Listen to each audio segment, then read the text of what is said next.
Bienvenue sur ma chaîne YouTube. Pensez à mettre un pouce en l'air si vous aimez la vidéo. Et si vous êtes nouveau sur la chaîne, pensez à vous abonner et surtout, activez les notifications pour être averti dès qu'une nouvelle vidéo est mise sur la chaîne.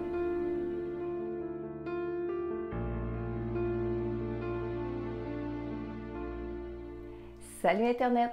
Bienvenue à nouveau dans votre message que je canalise de vos défunts depuis l'au-delà. Alors, je me présente Marilène Coulombe et ça me fait plaisir de pouvoir entendre, percevoir et voir vos défunts pour ensuite vous transmettre leur message par le biais de cette vidéo. Et les messages, les défunts, comment ils entrent en contact avec moi? Eh bien, c'est grâce au formulaire que vous avez rempli sur le site www.messagedelau-delà.com. Alors, aujourd'hui, le message est pour André Simard et il est de son père Arthur. Alors, voici mon cher André, le message de votre papa. C'est moi qui désire te parler. J'ai pas besoin que ta mère me pousse vers toi. Non, je suis venue te dire que ça m'a fait du bien de mourir. Je veux dire de décrocher de la vie. Je ne me souviens plus à quoi je me retenais. C'est plus important. Si je te dis ça, c'est que ça pourrait te servir, mon garçon. Ne t'accroche pas trop aux chimères. C'est bien d'avoir de l'ambition, mais n'exagère pas, rire. Il faut que tu apprennes à être fier de toi. Tout ce que tu as fait est donné à ta famille. Tu as aimé des gens qui n'étaient pas de ton sang, comme s'ils étaient tout comme. Je suis fière d'être ton père, celui que tu as choisi, rire. Oui, attends d'être rendu ici pour comprendre tout ça, rire. Merci d'avoir pris soin de moi, de mes affaires. Tu peux me parler, je peux t'entendre. Je peux t'écouter, mais je ne peux que te conseiller de passer par ton cœur, ton âme, pour prendre tes décisions. Je te sens à la croisée des routes. Moi, j'ai passé tout droit, rire. J'ai des regrets, des tout petits regrets, alors ne fais pas comme moi. Profite de la vie. Alors, voilà, mon cher André, et votre papa en avait beaucoup à dire, et ça me fait pas penser que c'est un homme qui parlait beaucoup sur le plan terrestre, surtout pas des choses qui sont très personnelles ou très émotives, mais je l'ai senti libéré. Vous savez, quand il dit au début, ça m'a fait du bien de mourir, je veux dire de décrocher de la vie. Oui, ça lui a fait du bien de décrocher. C'est un homme qui, tout au long de sa vie, s'est posé des questions. Est-ce que je suis à la bonne place? Est-ce que c'est ça? Puis, beaucoup de dilemmes, ça j'entends encore, beaucoup de dilemmes envers lui-même, beaucoup de questionnements par rapport à ses faits et gestes, ce que les gens allaient penser. Je le sentais nerveux à l'intérieur de lui. Et par moments, ça me donnait quelqu'un qui était comme décidé, c'est ça que je veux, c'est là que je m'en vais, puis ça. Puis à d'autres moments, c'est comme, bon, est-ce que c'est ça que je dois faire? Donc, il a été fatigué de se poser toujours les mêmes questions. Alors, c'est pour ça qu'il dit qu'il était content de mourir et non pas content de vous avoir quitté, vous, la famille, etc. Et ça lui a permis de décrocher. Et il dit au tout début, j'ai trouvé ça drôle, « J'ai pas besoin que ta mère me pousse vers toi. » Non, il n'y a pas besoin des autres pour aller vers vous, mon cher André. C'est pas parce que quelqu'un lui a dit « Ah là, va parler à ton gars, etc. » Que ce soit dans le cas-ci, votre maman, votre femme, votre sœur, etc. Peu importe. Votre papa, il n'a pas besoin de ça. Il avait le goût de te jaser, il avait le goût de te parler à toi, André, mais c'est ça qu'il a fait par mon intermédiaire. Il dit aussi un petit peu plus loin, ne t'accroche pas aux chimères. C'est bien d'avoir de l'ambition, mais n'exagère pas. Et là, il riait. Tout ce bout-là, il riait quand il disait ça parce qu'il se comparait aussi. Hein? Il vous comparait à lui, etc. Et c'est beau d'avoir de l'ambition. Il est fier de vous, mais il veut aussi vous dire que de ne pas tomber dans le panneau. Hein? Ça, encore là, c'est une phrase qui vient de lui. Ne pas tomber dans le panneau de dire oh ben là, est-ce que je fais bien, est-ce que c'est correct, puis oh, je peux en faire plus, oh, la prochaine fois, ça va être meilleur. Pas penser à la prochaine fois. C'est bien d'avoir de l'ambition, de dire OK, je vais me rendre jusque-là. mais aussi de savoir profiter du moment présent. Il dit aussi que vous avez aimé des gens qui n'étaient pas de ton sang comme s'ils étaient tout comme. Donc, dans votre environnement, vous aimez beaucoup et ça, je ne vous connais pas, André, du tout, mais votre papa m'a fait sentir que vous êtes un homme qui, quand vous aimez, vous aimez. Et que vous pourriez donner votre chemise et même à des gens qui ne font pas partie directement de votre famille et par ici, on entend des liens de sang. OK? Donc, papa, il est très fier de ça. Et il dit aussi qu'il est content que vous l'ayez choisi comme papa. Puis là, il rit parce qu'il dit « Attends d'être rendu ici pour comprendre pourquoi tu m'avais choisi. » Et là, il riait quand il parlait de cette phrase-là. Riait de bon cœur, OK? Riait de bon cœur, riait de fierté aussi. Et riait de... Je vais essayer de vous transmettre l'émotion, mais je suis content. Je suis content que tu m'aies choisi parce que je suis content pourquoi tu m'as choisi. Alors, c'est à travers tout ça, puis André, vous allez le savoir juste en arrivant de l'autre côté, pourquoi vous aviez fait ces choix-là. Il dit aussi à la toute fin, je peux t'écouter, mais je ne peux que te conseiller de passer par ton cœur.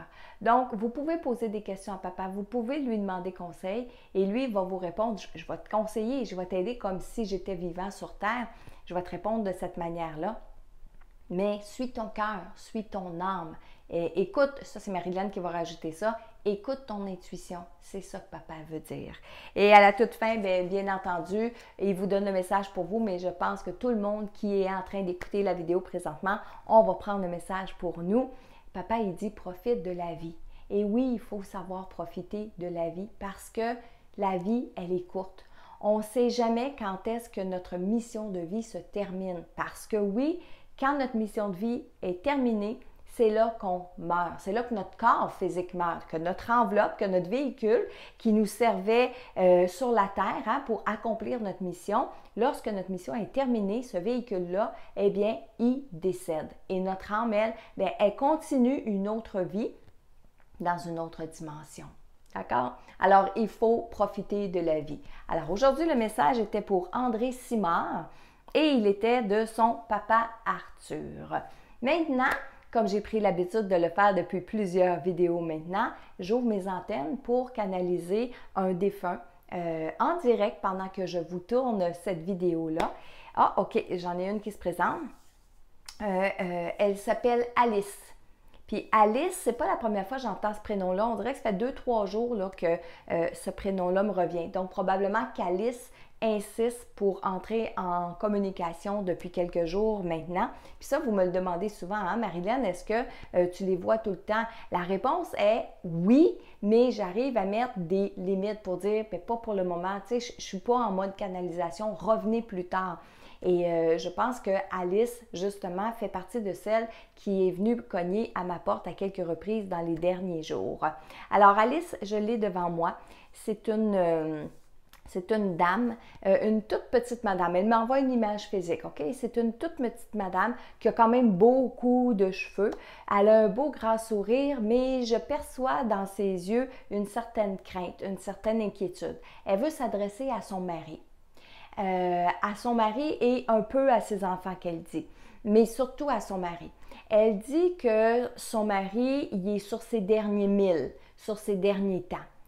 Je fais une parenthèse, Alice ne sait pas quand est-ce que son mari va décéder, mais de par son comportement, de par ses agissements, de par sa santé, elle le voit très bien qu'il est vers la fin de sa vie. Alors, elle est un peu inquiète par rapport à ses croyances. Elle aimerait ça qu'il s'ouvre à la vie après la mort. Elle voudrait donc lui faire comprendre qu'elle est là de l'autre côté puis qu'elle l'attend. Elle dit de prendre son temps, peu importe parce que le temps n'existe pas pour elle, mais de prendre son temps dans le sens de bien vivre sa fin de vie, bien vivre tout ce qu'il y a à vivre. Mais elle, là où elle s'inquiète, c'est sur le fait que pour le moment, ce monsieur-là, il n'y a pas de croyance. Il pense qu'il n'y a rien après. Elle est comme ça, elle implore les gens autour de lui de lui faire comprendre parce que elle, ça fait des années qu'elle l'attend, encore une fois, des années dans notre temps terrestre, OK? Alors, elle semble dire que depuis longtemps, qu'elle attend ce moment-là, soit celui de retrouver son homme, OK? Ils ont des enfants. Et oui, c'est pour ça qu'elle dit qu'elle veut s'adresser un petit peu à ses enfants. Elle demande à ses enfants de convaincre leur père. Et je vous transmets tout simplement le message parce que ça ne veut pas dire que c'est faisable.